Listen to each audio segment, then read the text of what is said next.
It is now my privilege to invite Mr. Volker Türk, United Nations High Commissioner for Human Rights, to make opening remarks. We will watch his video message.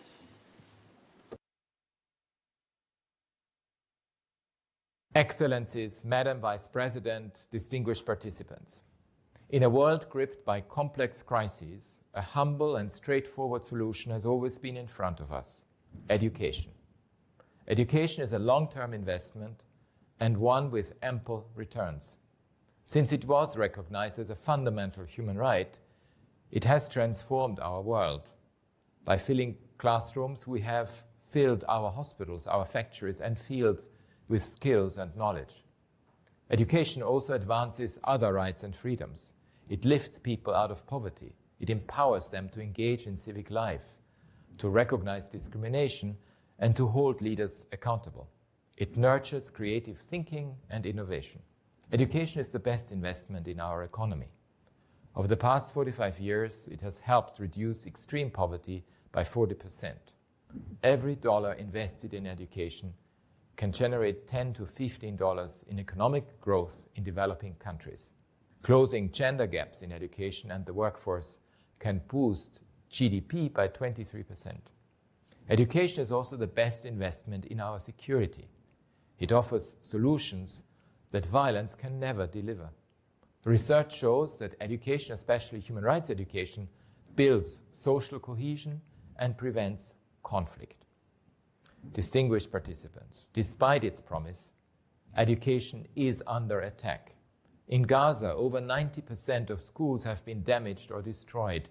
In Sudan, the war has deprived 13 million children of education. In Haiti, violence has affected hundreds of schools, leaving 1 in 4 children out of the classroom.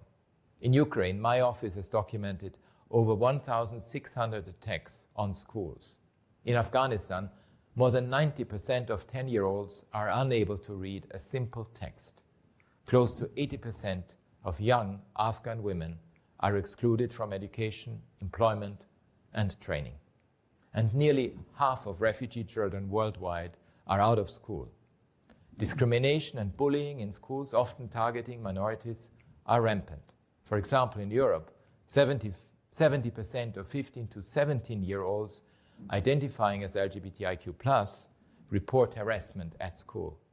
In some countries, students and teachers are subjected to surveillance and punished for standing up for justice and peace. Education is also undermined by those who see it merely as a budget line to be trimmed. This comes at a time when 1 in 10 young people and adults lack basic literacy skills, when 250 million children remain out of school, and when less than half of the world's primary schools have access to computers or the internet. We need to change this course drastically. It's time to recommit to education as a national and global priority. There is a lot of talk about how fundamental education is, but it is funded as if it was optional. By anchoring our economies in human rights, we can bring education back to the center of policymaking. Through fairer financial policies, for example, equitable taxation, we can unlock the resources that are needed to strengthen education systems at home. By reforming the global financial architecture, we can ensure that every country is able to invest in education. We also need more international cooperation to close the digital divide. Our financial choices are a litmus test of our values and priorities. We could close the entire annual education funding gap for low and lower middle-income countries with less than 4% of last year's global military spending. We need to ensure access to lifelong learning, preparing children for tomorrow's jobs, and helping adults adapt to changing markets. Education is about more than preparing people for jobs. When curricula promote critical thinking, present history accurately, and acknowledge past injustices, they help build a fairer and more inclusive world. Human rights education needs to be deeply embedded into our societies. Imagine the benefits if every IT developer, economist, teacher, care worker understood the human rights impact of their work.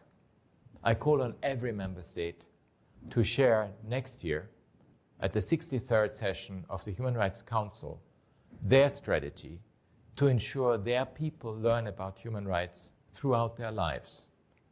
My office is ready to support, and across regions we work with governments, with civil society, with teachers and youth to promote the right to education, to close policy gaps, and develop human rights curricula. Dear participants, today's challenges urge us to think long-term and to choose wisely. Education for all is not only a matter of rights and justice, it's about heeding the voice of reason. I wish you fruitful discussions. I thank the High Commissioner for being the voice of reason.